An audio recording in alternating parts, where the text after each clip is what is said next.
Welcome to Victims and Villains. And if you guys are listening to this, this is a podcast that is mental health through pop culture. If you guys are watching the video portion of this on YouTube, welcome. We are a channel that does mental health through pop culture.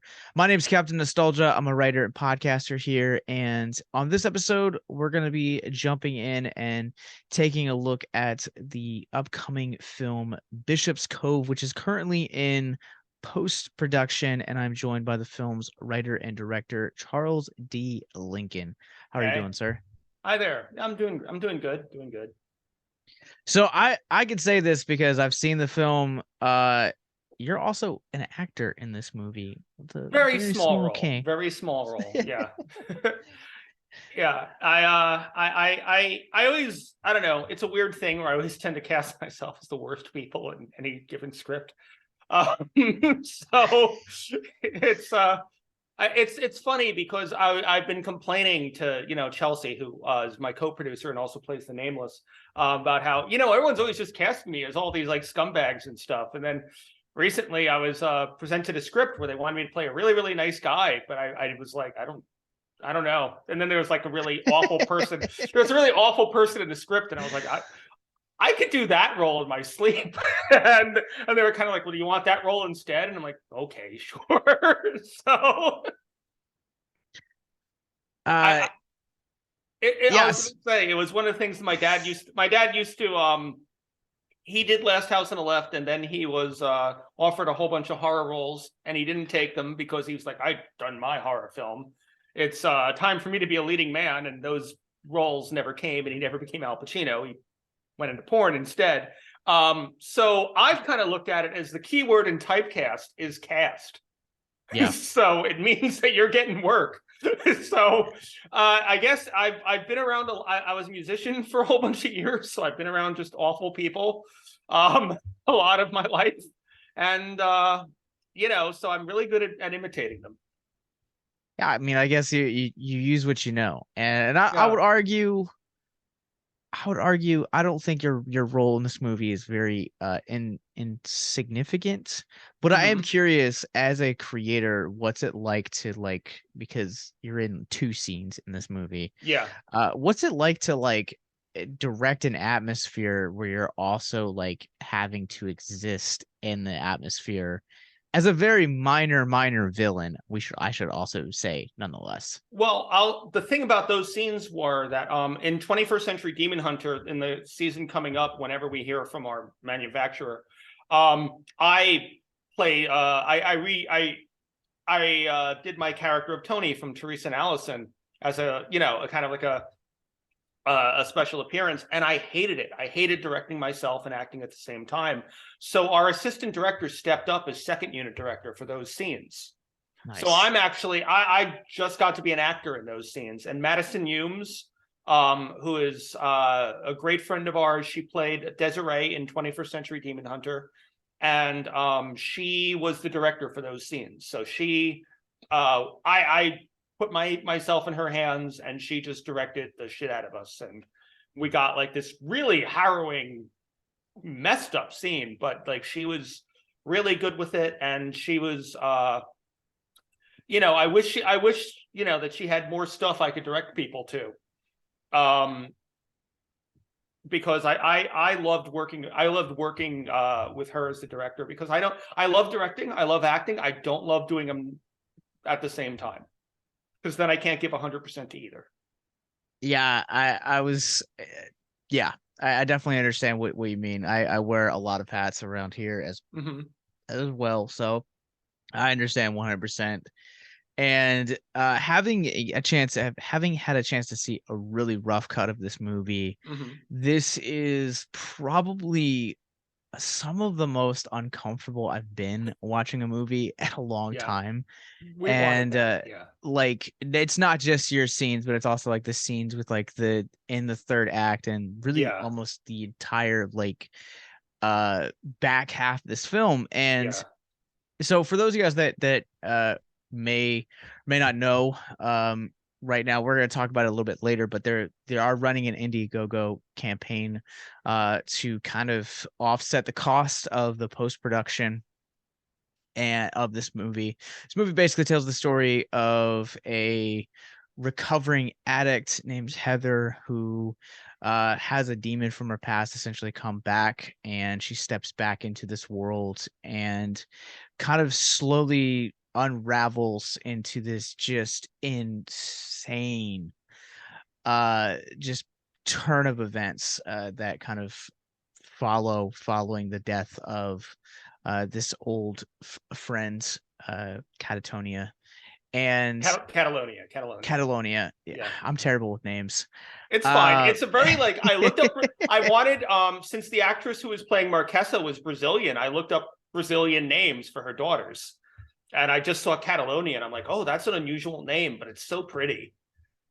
and this movie, like, it presents itself really as a drama, and then you have these like inklings of horror that kind of come through, and then the back half of this just kind of goes into this like absolutely insane, just uncomfortable hour of tension Yeah. and disturbing imagery that I would equate also to last year's Honeydew. Can you kind of talk about crafting the script and kind of taking these elements of traditional drama of someone coping with grief and also the recovery process, but then kind of manifesting that into something as horrific as what we see in this back half? A lot of it came from the fact that there was actually an even longer cut that really went into her backstory, but we can't submit to festivals with a 3-hour movie, but Sure. we really went into it. Maybe one day there'll be a director's cut or something like that with all those scenes in there. But when I was in my 20s, during the time that this film takes place, I was a homeless, I was homeless, and I was taken in by friends of mine and a lot of people in like the punk scene. And a lot of the situations then are based on stuff that I knew happened to people. People that I knew. I had a friend, I remember her. The last night we talked to her about her, she was so proud of being clean for 6 months. And then she hooked up with a dealer at Mars Bar, which shows you how long ago this was. And for anyone in New York, they'll be like, wow, that closed down about 10 years ago. But and then that was the last we ever saw of her. They found her in a building a couple days later having overdosed. And Mhm. a lot of it was based on stuff that I had, as I said, stuff that I had seen, stuff that people who were very close to me experienced, some things that I had experienced. And I wanted to really touch on even the little community that people formed, around each other when you have these homeless kids who kind of get together and create their own little, family almost. And then unfortunately, sometimes when drugs get involved, and not just like stuff, obviously heroin's the big one that really I've seen destroy so many lives, and I kind of wanted to touch on that, but I also wanted to touch on the recovery process. And also there's so many big issues that we try to tackle into this film. And also just, as someone who was kind of like a wilder kid, and I know people who were not very good people when they were younger who are now trying their best to be really, really wonderful people. I wanted to kind of explore that of, do the things we did in the past, how much do they affect who we are today? Yeah. How much if we create this whole kind of psychic damage in the universe, but we try our best to go and make up for that through our actions, through being better people, what happens to the people who are left behind? Do they have, and obviously, I looked at this film as a film where people do the wrong thing for what they think is the right reason. I think pretty much almost every character, except maybe mine, who's just a piece of shit, and his wife, but otherwise, I think most of the characters are doing definitely the wrong thing, but they're doing it for what they feel is 100% the right reason. And I really wanted to explore that. I wanted to kind of, I will say this film was inspired by David Lynch and Requiem for a Dream and stuff like that, as much as it's influenced by like Hellraiser and Silent Hill and stuff like that. I really wanted to make a film that makes people think, and at the same time, it's a very uncomfortable film. The imagery behind it is something that making sure my phone doesn't ring. The imagery behind it is basically just a lot of the stuff in my head, I guess. I have a fairly messed up imagination, but I've also been through a lot. So a lot of it kind of, sticks in there and grows into these little weird mind funguses. And, it comes out in film. It's kind of creating has been a big part of my own therapy for my own particular, issues and my own battles with mental health. And, it comes out in in some disturbing ways sometimes. But I think that's, if you really want people to think, I think you have to sometimes give them imagery that's gonna, really, really stun them sometimes. Yeah, I obviously you can see like down here I have, and back here as well. If you guys are watching this on YouTube, I love Hellraiser. So Mm-hmm. Hellraiser is one of those things that I really can see the influence here. David Lynch Oh is my yeah. favorite director of all Mm-hmm. time, and so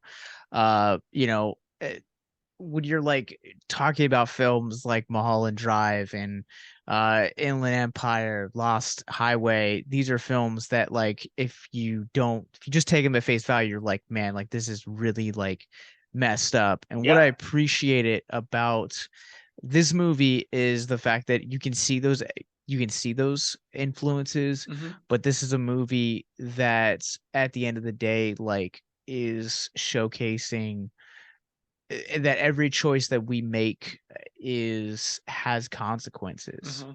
and sometimes you have to, like, I mean, you have to live with those consequences. You have to Yeah. live with the good and the bad that you've done. Mm-hmm.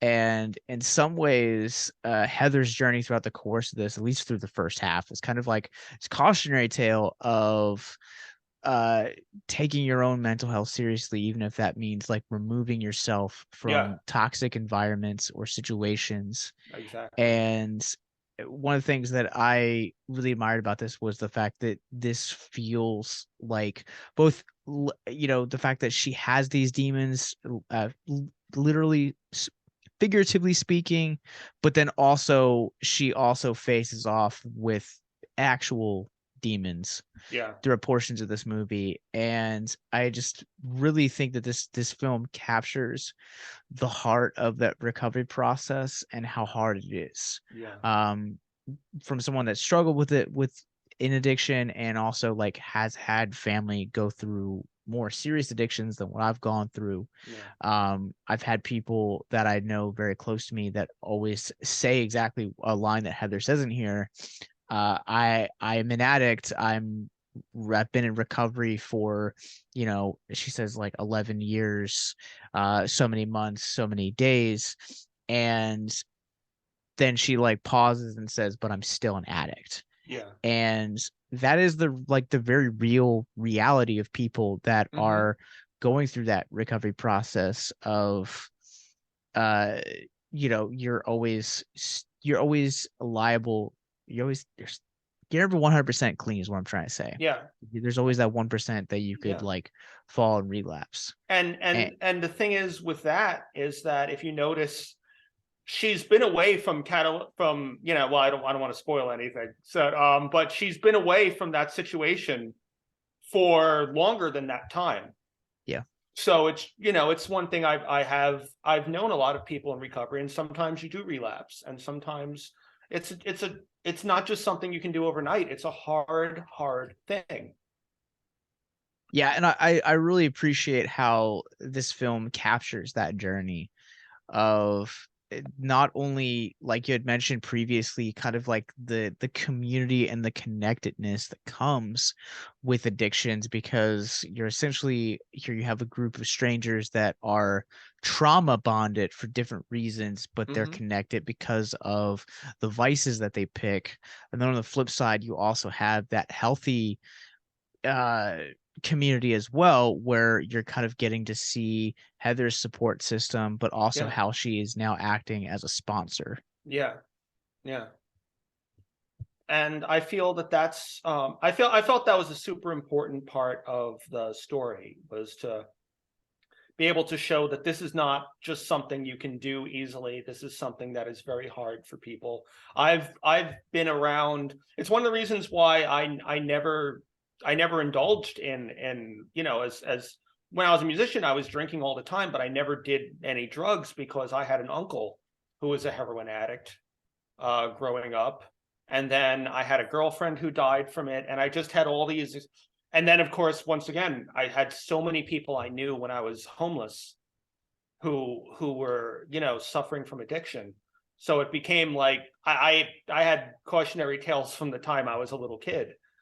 And it just became something that I always just saw how much damage it could do and how hard it was for people to kick it. And I wanted to kind of comment on that, really. I think you do a great job at Thank kind you. of capturing that journey and that those elements. And I want to jump into the horror elements of Mm-hmm. this and Sure. kind of the design process. I feel like hell. I'm using that term very loosely because it's when you see the film you'll understand. But Yeah. um, again, some of the imagery that comes to the back half of this movie once the film like just knocks it up to 10 and just never comes down. Could you kind of talk about the design process for like imagining some of the character designs that we get to see, but also some of the subtle nods that you use to introduce those in the first half? Well, a lot of the imagery is it's one of the inspirations I got from Silent Hill, more the game than the movie, but that everything there is based on something psychological with Heather. That it is something in her head. It's taken its form based on her. And you know, we have three demons that we see in it. We have since we've shown pictures of them, I'll say, but I won't say what they represent. But there's the joyless, the ceaseless, and the nameless. And the nameless is kind of the one that's in charge. It's our kind of demonic antagonist, played by Chelsea Lesage, um, who is just terrifying in this movie. She It's really amazing. Like Chelsea's one of my best friends, and seeing her just get this like manic energy while also just being menacing and feral and everything. While the joyless is more of the joyless we see has multiple breasts. She has uh the mouth retractor. And then the ceaseless is just big hulking like brute that we had a professional wrestler actually playing, who's like 6 foot, like, Nice. yeah, guy's huge. He's like 6'5", and it was, you know, and he's all big and muscular and everything. And we wanted to kind of have, but each one of them represents something in her life. You'd have to see the film, and it's one of those things where, like, without spoiling it, I can't really say what each represent. But Sure. Yeah. I think that would be saying that they each represent something. I think that would be the type of thing that hopefully people will debate and come up with their own conclusions too. At least the ceaseless and the joyless. The nameless has its own form, and we kind of, if you notice throughout the film, the nameless's form is kind of changing, and getting less and less human looking as the film goes on, which, you know, we're not going to spoil anything. There is, Yeah. in fact, I'll say it had another form that we didn't have the money to shoot, but we wanted to go full on, you know, Lovecraftian nightmare with it, and maybe if we ever, you know, do something else, we'll be able to do that. But it was it's you know, the whole point of it is I wanted it to be psychological, because I think that for me, hell, the concept of hell itself is more frightening when it's in here, when it's based on, you know, things that are your own experiences, your own memories, your own traumas. instead of, because I think that we torture ourselves more than any external force ever could, and that's kind of what the demon itself feeds off of. And so I think that like everything in there was, all the aesthetics of it, all the visuals, all the things that happen are all based on Heather's life. And sometimes it's exaggerations of something, sometimes it's an expression taken to a literal form, sometimes it's an exaggeration of a feeling she had, but each one of those is represented by something in her life. All right. Well, I'm anxious for people to see this movie because I think it speaks volumes, as we've kind of talked about mental health journey of not only addicts but the mental health journey of recovery afterwards, and it's unsettling. I'm not gonna lie. Yeah. This is I got done this movie and I was like, I need to laugh. Disney Plus, The Simpsons. Yeah. One of our we had someone who was doing one of the postings for us, and they were pretty much like, "Wow, okay, I need to sit for a little bit." and, and I don't know how I feel right now, and give me a little bit. But I feel that like that's kind of what we wanted. We didn't want to make something that, if we're going to talk about these issues, we needed to talk about these issues. We needed to really get into sometimes the ugliness of what can happen in life, but also it's a horror film, and as a horror film, I wanted to make something that really sticks with people. I don't want a movie that people will not remember. I think you accomplished it with this Well, one. thank you. It's yeah, I definitely will say it, like, and I feel like I have a strong stomach when it comes to these types of movies, being one of the heads of our horror department here, and the director of our film festival, which is also a horror film festival, and I was like, I've seen some pretty gnarly things.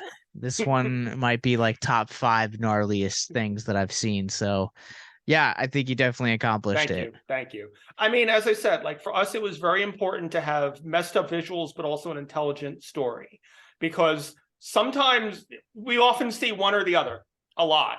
Yeah. And I didn't want to make a movie that's just like, throwing gore at the screen and just weird, fucked up shit with no meaning behind any of it.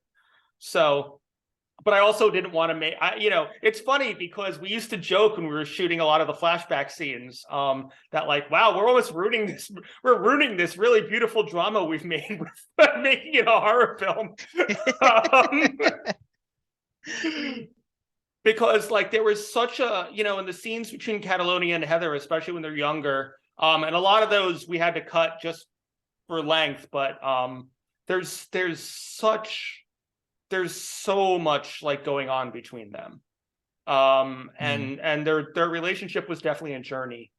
We shot their stuff first so that Emily, who plays Heather, would have the memories to watch. Oh, that's awesome. Yeah, That's really cool. yeah, we shot all the flashback stuff first. I edited it and then I sent it to her, including the scenes that we had to cut from the longer version. But I sent them all to her, and I'm like, these are your memories. So for the rest of the film, this is who you were. Oh, that's dope. Yeah, thank you. She said she really appreciated that. Well, right now you guys are currently running the Indiegogo campaign.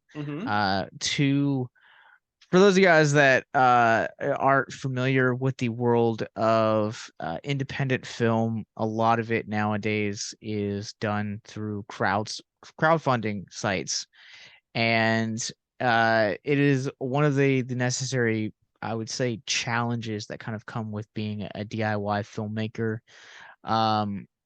But tell us a little bit about this campaign, and how much longer we have to support it, when the last day is, things of that nature. Okay, well, the last day is going to be in I believe it's February 10th.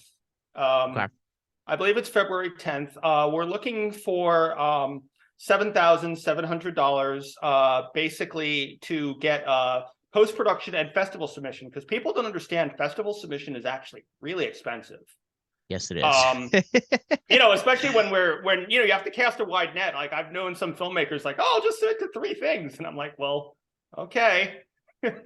Hopefully you get approved in some of those. So, there's so much that just needs to be done once a movie is actually finished. And we want this movie to be as professional as possible. So we have a great composer, a guy named David Denyer. We have color correction going on. We have sound design, because we want the, I said, you saw our rough cut. Like, some of the sound stuff we have is going to make things even more uncomfortable. Yeah, there's some stuff that, like, I was talking with the sound design guy, and he was like, oh, Charles, what's wrong with you? But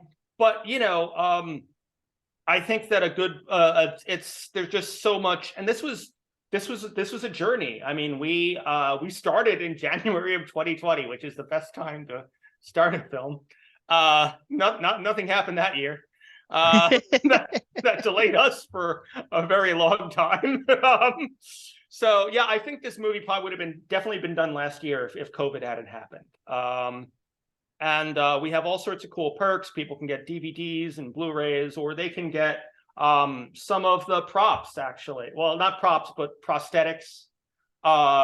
They can get some of the face on the back of the Joyless's head, or the weird, like, I think like 5 breasts she has. They have there's a character who gets a gunshot. We have that gunshot wound. Well, that was a gnarly scene. Oh, thank you.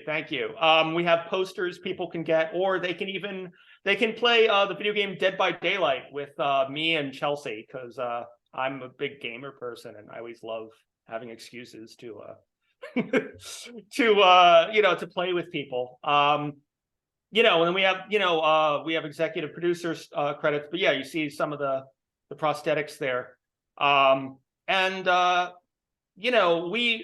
We want to be able to offer people some fun stuff in exchange for them, in exchange for them helping us out, because this is a film that doesn't get made without people helping us and without people believing in us.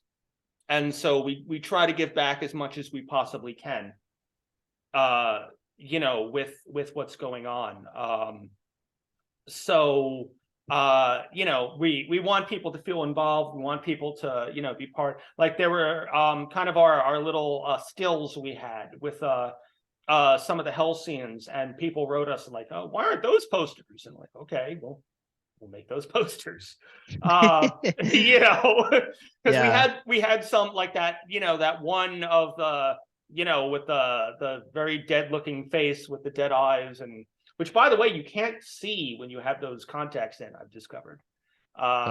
Yeah, because we actually had to guide her on set, because she could not actually see anything but like shapes with the contacts in. Interesting. Yeah, but they certainly leave an effect. They certainly look just otherworldly and kind of sad, because I think that we associate the eyes with so much. So it's important for us to kind of take away that aspect of it. Especially when certain characters in hell. But we offer a lot. There was some stuff we thought of offering, and we're like, I don't think we can legally give that. Like the badges that the Bishop's Cove Police Department had. We had a real company that makes badges for police make those. But we had to sign legal papers saying that we wouldn't use them to impersonate officers except in the film. So that's why I was like, I don't think we can legally give those to people. Nice. Even though that would be a really fun perk for people to have. But we're like, I think that's a legal gray area. Let's not do that one. But otherwise, like we really want people to feel involved, and we've been putting out videos of the cast, and just talking about their experience on the film, and today, as I said, we released a 1 minute of the score done by this great composer named David Denyer. It's this haunting like violin and all sorts of stuff like that. And he's because so many horror films kind of go with like the little standard synth soundtrack, which is it has its place. I've done it. I've composed for Demon Hunter, and it certainly has its place. But for this, I felt we needed something just as emotional as the visuals. So I mean, he did there's a certain climactic scene at the end of the film that I've heard his part of the score for it. I'm like, oh my god, I want to cry just from hearing the music he made for this. It's so haunting and beautiful, and I I really can't wait for people to be able to see the whole film. But it takes us the quicker, if we get everything from our Indiegogo, then the movie will come out quicker than if we don't, and we're having to pay out of pocket for the next 6-7 months, Yeah. to try to pay for everything. Doing this allows us to get in festivals by spring or summer. If we don't get everything we need, then we'll probably be early 2024, because we'll just be paying out of pocket from ourselves. 2024, hopefully not into 2025, but you never know if something else happens with the world in the next like few months. So but we really want to get this film out this year. We want people to be able to see it, and we want people to be able to experience everything that we worked so hard on. Emily is amazing, and I think all the actors are just unbelievable in this film. I'm so proud of the cast. I'm so proud of the cinematography that our DP Christopher Bai did. And as I said, with the score coming in, my God, it's just gonna, and the makeup work from Shannon Ray Mulligan, and with help from just Beatrice Sniper, Maria Mataris, Bailey, Michaela Bailey, just so many cool makeup artists and people that help put this film together. It's one of the things when people congratulate me on the film being done, I'm like, well, that's nice, but I'm not the only one. I wrote it without all these people. I'm just a guy writing stuff on a laptop.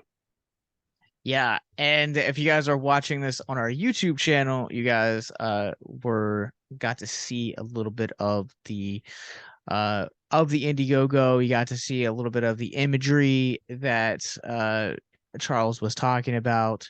You got to see how creepy the thing looks, and like I just want to also say this movie looks beautiful.